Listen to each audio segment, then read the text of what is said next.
আসসালামু আলাইকুম সবাইকে। সবাই কেমন আছো? আশা করি সবাই ভালো আছো। আলহামদুলিল্লাহ আমিও ভালো আছি। আজকের অনলাইন ক্লাসে সবাইকে স্বাগতম। আমি আজকে তোমাদের বাংলা বইয়ের দশম শ্রেণীর বাংলা বইয়ের শোভা গল্পটি আমাদের সামনে আজকে ক্লাস নেব। তো শোভা গল্পের গল্পকার রবীন্দ্রনাথ ঠাকুর। রবীন্দ্রনাথ ঠাকুর 25শে বৈশাখ 1268 বঙ্গাব্দ 7ই মে 1861 সালের জন্মগ্রহণ করেন কলকাতায়। রবীন্দ্রনাথ ঠাকুর প্রাতিষ্ঠানিক শিক্ষা লাভ না করেও সাহিত্যের বিচিত্র শাখায় তিনি পদচারণা করেছেন। ছেলেবেলা থেকে তিনি সাহিত্য রচনা করেছেন। 15 বছর বয়সে তার যে গ্রন্থটি প্রকাশিত হয় সেটা বনফুল। আর 1913 সালে গীতাঞ্জলি কাব্য অনুবাদের জন্য তিনি নোবেল পুরস্কার প্রাপ্ত হন। তিনি সাহিত্যের সকল শাখায় পদচারণা করেছেন। তিনি গল্প, ছোট গল্প, প্রবন্ধ, উপন্যাস লিখেছেন, নাটক। তার বিভিন্ন রচনার মধ্যে শেষের কবিতা, বিসর্জন, ডাকঘর, খেয়া, খনিকা, পুনশ্চ ইত্যাদি তিনি রচনা করেছেন। তিনি মৃত্যুবরণ করেছেন 22শে শ্রাবণ 1348 সালে 7ই আগস্ট 1941 খ্রিস্টাব্দে কলকাতায় শেষ নিঃশ্বাস ত্যাগ করেন। আজকের যে আলোচিত গল্প শোভা, এই শোভা গল্পটি রবীন্দ্রনাথ ঠাকুরের গল্পগুচ্ছ থেকে সংকলন করা হয়েছে। শোভা একটি বাক প্রতিবন্ধী মেয়ে। এই প্রতিবন্ধী মেয়ের প্রতি লেখকের হৃদয় নিংড়ানো ভালোবাসার অনুভূতি প্রকাশ হয়েছে এই গল্পে। শোভা একটি বাক প্রতিবন্ধী মেয়ে। শোভার প্রতি তার মা মনে করেছেন যে তার নিয়তির দোষ। বাবা তাকে খুবই ভালোবাসত এবং তার একটা আশ্রয় জগৎ ছিল যারা কথা বলতে পারে না। মূলত লেখক বাক প্রতিবন্ধীদের প্রতি তার হৃদয় নিংড়ানো ভালোবাসা এবং তাদের প্রতি আমাদের যে মমত্ববোধ, এটাই তিনি গল্পে ফুটিয়ে তুলেছেন। আমি আজকে তোমাদের এই গল্পটি এখানে তোমাদের সামনে উপস্থাপন করব। তোমরা বইয়ের সামনে নিয়ে বসো এবং গল্পটি শোনো। শোভারা মূলত 3টা বোন। পরপর 2টা বোনের বিয়ে হয়ে গেছে। শোভা সবার ছোট। তো শোভা কথা বলতে পারে না।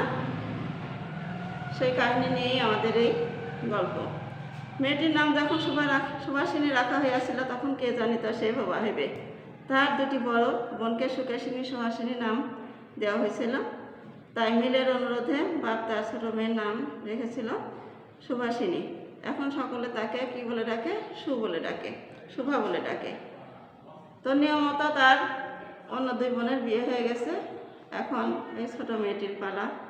কিন্তু কেউ তো কখনো জেনে থাকে না যে তার গর্ভের সন্তান কোন ধরনের হবে। তো যখন তার জন্ম হয় তখন যখন কথা বলতে শেখে তখন সে কথা বলতে পারে না। তো সে যে অভিশাপ রূপে তার পিতৃলয়ে এসেছিল, সে বুঝতে পেরেছিল যে সে সবার থেকে আলাদা।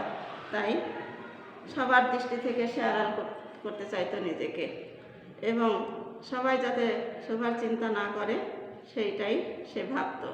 বলতো আমাকে সবাই ভুলিলে বাঁচি। বিশেষত তার মা তাকে ত্রুটি হিসেবে দেখতেন, কারণ শোভা কথা বলতে পারে না। এই জন্য তিনি তার মেয়েকে মনে করতেন তার গর্ভের কলঙ্ক। কিন্তু তার বাপ বাণীকণ্ঠ শোভাকে অত্যন্ত ভালোবাসত। তো এই পর্যায়ে যখন আমরা তো মনের ভাব প্রকাশ করি সকলের মাধ্যমে, সবার কাছে, বান্ধবীদের সাথে, বন্ধুদের সাথে মিশে, কিন্তু শোভার ক্ষেত্রে এটা সম্ভব হয় না। তাই তার যে কথাগুলো সে বলতে চায় আকার ইঙ্গিতে, যেমন তার 2টি বড় বড় চোখ ছিল, সে চোখের যে ভাষা ছিল তা আভাস মাত্র সে বুঝতে পারত সেই চোখ দিয়ে তার সব কথা বোঝাতে চেষ্টা করতো সবাইকে। যখন তার কোনো কথার অনুভূতি হতো তখন সে তার ঠোঁট দুটি কচি কিশোরের মতো থরথর করে কেঁপে উঠত এবং সকলকে বোঝাতে চেষ্টা করত। তো শোভা যেহেতু সবার থেকে আলাদা, এই জন্য অন্যান্য বান্ধবীরা তার সাথে মিশতে চায় না, কথা বলতে চায় না। তো তার যে একটা জগৎ ছিল, কখনো সে অস্তমান চন্দ্রের মতো অনিমেষভাবে চেয়ে থাকতো, কখনো দ্রুত চঞ্চল বিদ্যুতের মতো দিক বিদিক ঠিকরায় উঠিত। তো মুখের ভাব ছিল আজন্মকাল, যাহার অন্য ভাষা নাই, তাহার চোখের ভাষা অসীম উদার এবং অতল স্পর্শ গভীর, অনেকটা স্বচ্ছ আকাশের মতো উদয়াস্ত এবং ছায়ালোকের নিস্তব্ধ রঙ্গভূমি। এই বাক্যহীন মানুষের মধ্যে বৃহৎ প্রকৃতির মধ্যে একটা বিজন মহত্ব আছে। এই জন্য সাধারণ বালক বালিকারা তাহাকে এক প্রকার ভয় করিত, তাহার সহিত খেলা করিত না। সে নির্জন দ্বীপ প্রহরের মতো শব্দহীন ও সঙ্গীহীন। সুভাদের গ্রামের নাম চণ্ডীপুর। একটি ছোট নদী গৃহস্থ ঘরের মেয়েটির মতো বহুদিন পর্যন্ত তাহার প্রসার নহে। নিরলসা তন্নি নদীটি আপন কুল রক্ষা করিয়া কাজ করিয়া যায়। দুই ধারে গ্রামের সকলের সঙ্গে তার একটি না একটা সম্পর্ক আছে। দুই ধারে লোকালয় এবং তরুচ্ছায়া ঘন উচ্চতর, নিম্নতল দিয়া গ্রাম লক্ষ্মী স্রোতস্বিনী বিস্তৃত দ্রুত পদক্ষেপে প্রফুল্ল হৃদয়ে আপনার অসংখ্য কল্যাণ কার্য চলিয়াছে। অর্থাৎ সুভাদের গ্রামের নাম চণ্ডীপুর এবং তাদের পাশ দিয়ে যে বাড়ির নিচ দিয়ে যে নদীটা বয়ে গেছে, তার সেই নদীটা হচ্ছে খুবই প্রশস্ত নয় এবং খুব ছোটও নয়।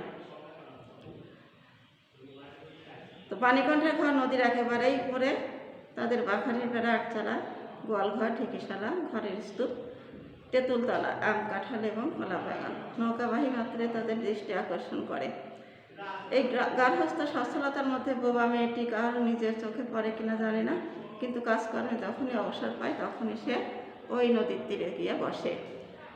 প্রকৃতি তার অভাব পূরণ করে দেয়, যেন তাহার হয়ে কথা কয়। নদীর কলধ্বনি, লোকের কোলাহল, মাছির গান, পাখির ডাক, তরুণ মর্মর সমস্ত মিশিয়ে চারিদিকে চলাফেরা, আন্দোলন, কম্পনের সহিত এক হইয়া সমুদ্রের তরঙ্গ রাশির ন্যায় বালিকার নিস্তব্ধ হৃদয় ভূগোলের আসিয়া ভাঙিয়া পড়ে। প্রকৃতির এই যে বিবিধ শব্দ, এই গতি প্রকৃতি ইহাও বোবার ভাষা বোঝে। বড় বড় পল্লব বিশিষ্ট সুভার যে ভাষা, তার একটা বিশ্বব্যাপী বিস্তার ছিল। রক্ষণ ভূমিতে তৃণভূমি হইতে শব্দাতীত নক্ষত্রের পর্যন্ত ইঙ্গিত, ভঙ্গি, সঙ্গীত, ক্রন্দন এবং দীর্ঘশ্বাস। এবং এই সময় জেলেরা যখন দুপুরে খেতে যেত এবং গৃহস্থরা ঘুমাতো না, পাখিও ডাকিত না, সেই সময় খেয়াল অঙ্কগুলো বন্ধ থাকতো, সেই সময় সমস্ত কাজকর্ম থেমে থাকতো। সেই সময় একটা বিজন মূর্তি প্রকৃতি ধারণ করত। সেই সময় তখন শোভা ওই নদীর তীরে গিয়ে বসত। একজন থাকতো মহাকাশের তলে, আর একটি বোবা প্রকৃতি, আর একটি বোবা মুখোমুখি চুপ করে বসে থাকতো।